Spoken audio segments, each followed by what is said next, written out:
ninth wall, 7th wall, 6th wall, 5th wall, uptown, crossed the river, because he had with him that was everywhere. When he came to somebody like my little brother, I'm like, boy, you just, no. And it ain't got nothing to do with it being for you, because you can turn a cat to a dog in the streets. Easily. He'll switch it up. He get a body, he different. He shoot that gun, he different. So it ain't no such thing as who a gangster. Anybody can be a gangster doing the wrong thing at the wrong time, around the wrong people. And you're gonna change it. Never finished high school, but I'm good with the match. Drug dealer, 50-20s equals a stack. Hood and I made my living moving in packs. This is OG Celo, aka Mr. Marcelo, and for those who really know him well, might call him Brick. You got Mr. Marcelo Brick living. Oh, like you got to know. You got to know Mr. Marcelo Brick living, baby. That, oh my God, that album is fire. He's a pioneer and a legend in New Orleans. The first man to bridge the Calio and the Magnolia projects on one track. And for years, many people didn't know that he's the older brother to Currency, Hot Spitta. I didn't know Currency is your brother. Yeah, my younger brother. OG, player from the Himalaya. If Spitta is the governor, then I'm the mayor. In my time, bro, we protected motherfuckers who we didn't want around.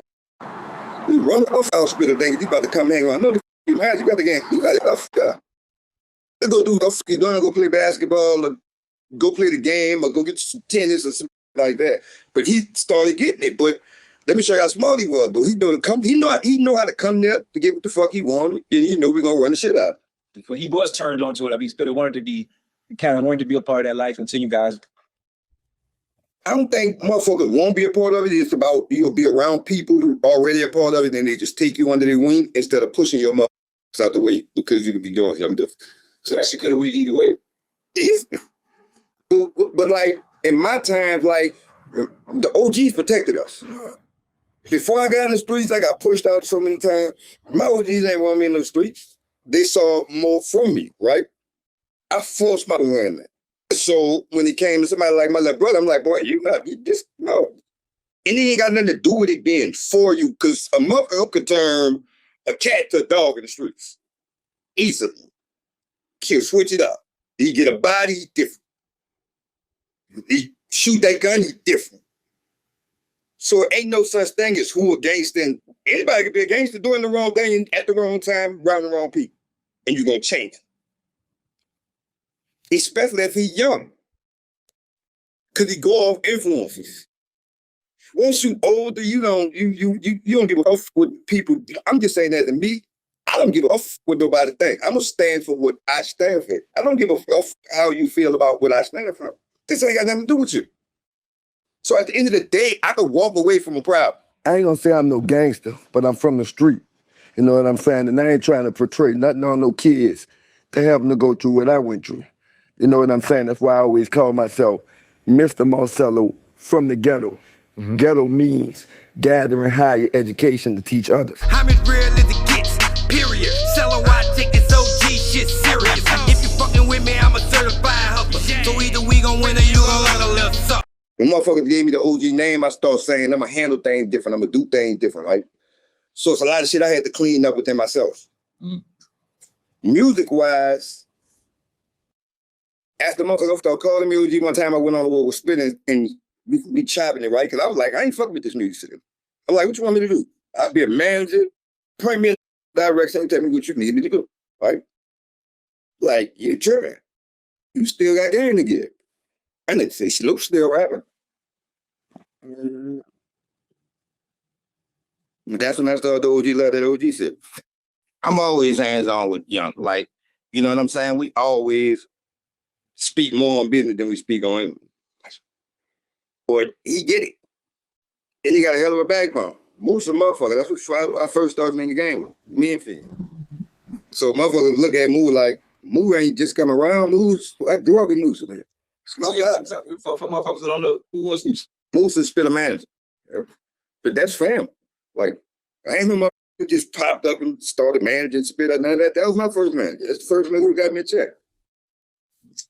So like that shit tight lit. Yeah, that shit tight lit. Shiggity got so big, real boot up, bitch. Alright, where they at? In the turret, get the gas, say, ha. Yo, that shit ain't funny, dog. Oh, you better have my money. Kel tell you a story about, I got the picture, actually. Kel tell you a story about when Slim first rapped in the project. And he gets Slim the mic, Slim laying it down, nobody don't know who he is and all that kind of shit. And then Kel pull him up, that's facts. So said I never told ya, I bounce with the niggas out the wild Magnolia. If you ever in your life try to play me like a hoe, I got that fucking packer from the Cali, yo. Say bitch, you know that Memphis me, but I bounce with them niggas off the Josephine. At the time where it was so many of us that used to hang together and that were full street, like Slim was untouchable. Slim was the definition to show a lot of niggas like anybody can get it. At the time, it was the Magnolia and the Calio and 8 Wall, like it was so many motherfuckers that was around Slim like a real street nigga. And these niggas was on another level. I'm not talking about on another level on some street shit because niggas was getting money and all that kind of shit, but them dudes really was supporting Slim. So shit was starting to look different in the city. So to hear that shit happen, like me and Spitta was right around the corner buying tennis. We right up the street from there now. There used to be a Foot Locker or something. Me and Spitta there buying tennis. Because somebody called Spitta for her. And we shot right around the corner from him. So we actually pulled up on the scenes. That shit was different. And to see the effect that it took on the city, it was because they hit so many motherfuckers places. See, I'm talking about Soulja Slim, and you blow off alarms everywhere. 9th Wall, 7th Wall, 6th Wall, 5th Wall, Uptown, cross the river, because he had niggas with him that was everywhere. And all them dudes was supporting him like that. Even like, him and BG, like that's, man, it was all kind of motherfuckers that Slim had behind him. Like, a nigga had some niggas like adding money and taking that money. It was just a thing of putting things in order. But that shit was about to be different. Like, there wasn't no question of what Slim was about to do. So that shit hit everybody like, man, what the f? Because at the time, Slim loved show to death. Spitta. What? Love Spitta, man. So he wanted to off with her. So I go to him. I'm like, say, bro, I'm gonna come fuck with you. Cutthroat popping at the time. Huh? This before I started my own label, the Bricklayer Farm. I'm like, I'm gonna come fuck with you. This in front of you, dude. That nigga called me to the side. I said, what's up? And he said, man, listen. You be your own boss. He said, that give us 2 opportunities. You said at the end of the day, I got you. I said that on the record. Some told me, be your own boss, Celo, you deserve me. But I got what he was saying, because at first I'm like, man, this nigga tripping, man, cutthroat popping. As time went on, I got it, bro.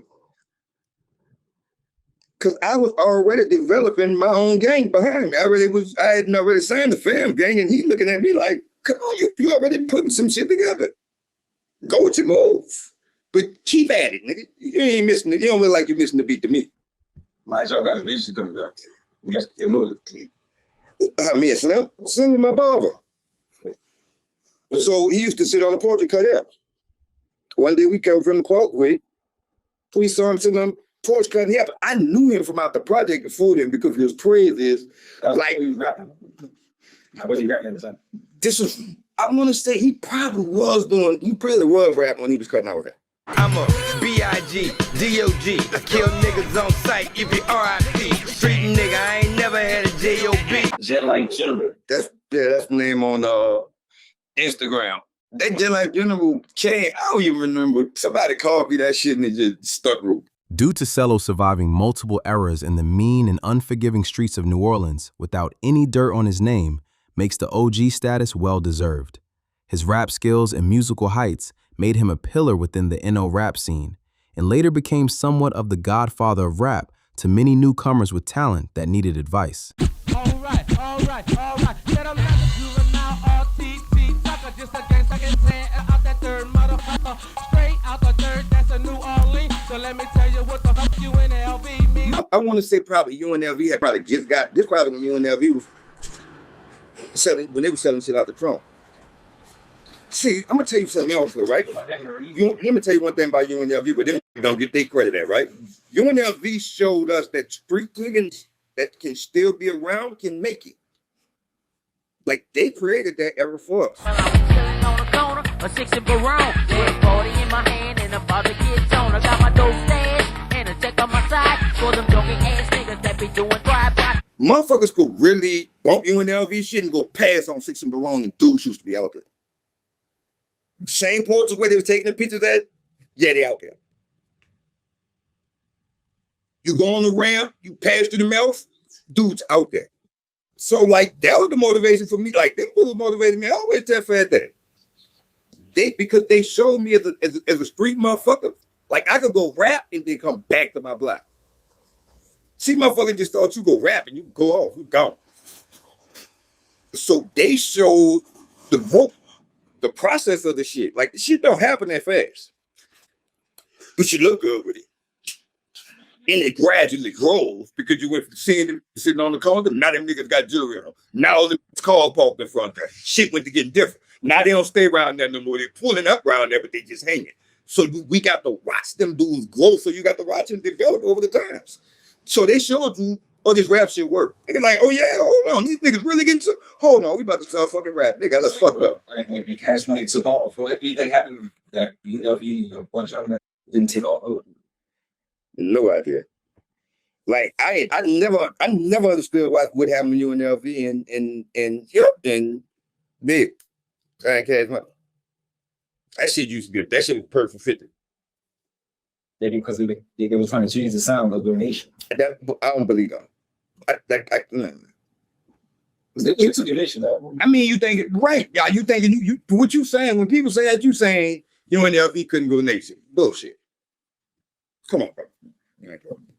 You had BG on record with dudes and all kinds of. So Cash Money could have developed any fucking sound they wanted. They ain't got to go nowhere else. Like out and where did the sound change at? They still was with that gangster street shit. Raised up without my daddy cause he left me in 84. And I was too hard for my mama to deal with me, so I slung all night and slept all day. Can't figure out how I turned out that way. So I don't think it was that. I definitely don't think it was them trying to change those sounds. Man, listen, like we here. What the fuck we gonna change the sound for? We winning with this. So I'm gonna change it because to me it didn't change. Cause what you saying, like as in because the biggest record was what, back that ass up? I mean, I don't see too much I'm just saying as in what the fuck changed. That's what I mean. That ain't doing no, that's up there. You gotta change. You gonna shove this shit down your throat till you get it. And you got money. Nah. You gonna do that. And you understand that you created your own sound. Like nobody was really doing that shit before them dudes started doing it. As in Cash Money. Like nobody wasn't creating those kind of sounds.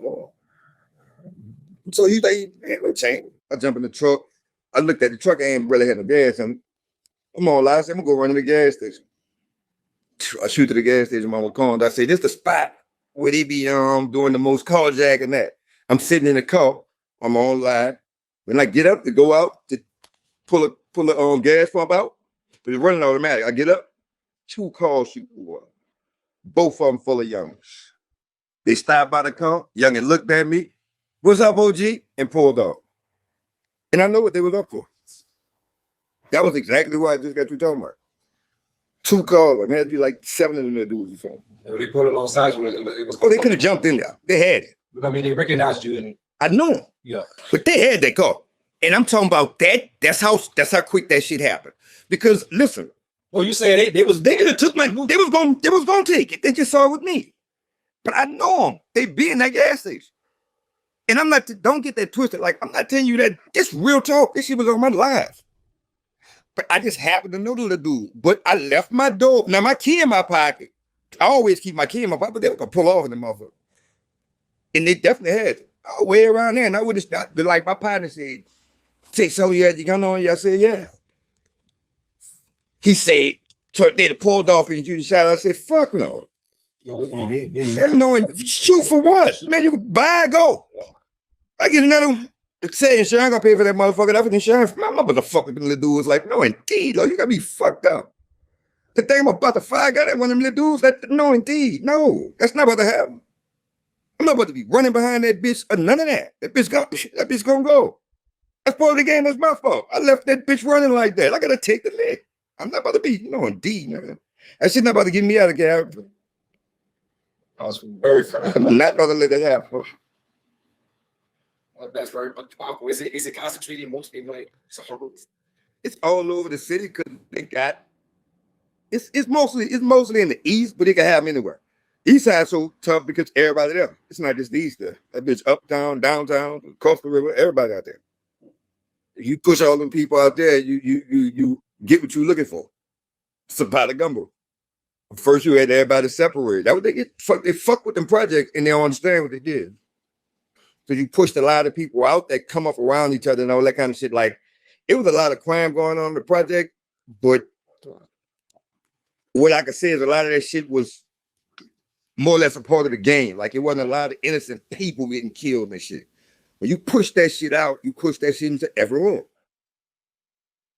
That's exactly what happened. Now, but remember the East? That used to be what see, in my game, we used to hide these. That way you buy your house at. You go hustle here, you hide these. Like, hide that now. I bet you won't hide that motherfucker now. Where you gonna hide that now? But an older cat made this make so much sense to me too. He said, look, how many kids you got? As in biological kids, it's 10. I got 5 kids ready with the guns. I got a 6-year-old. All right, you ready? Okay, you ready to get to the rest of this? I got 2 in penitentiary. Is it 2. I got 1 laying in the bed shut up now. So I see both sides of this shit. You kind of see what I'm saying? Like, I see both sides of it. So, ain't a lot of motherfuckers who got no 5 kids that graduate from college, but ain't a lot of motherfuckers who could have a 28-year-old and a 6-year-old. Ain't a lot of motherfuckers who got 2 kids in the penitentiary facing life sentence. And I show you how reality smack you clean in the face. I got a dog right now. It's had 5 times on the asphalt.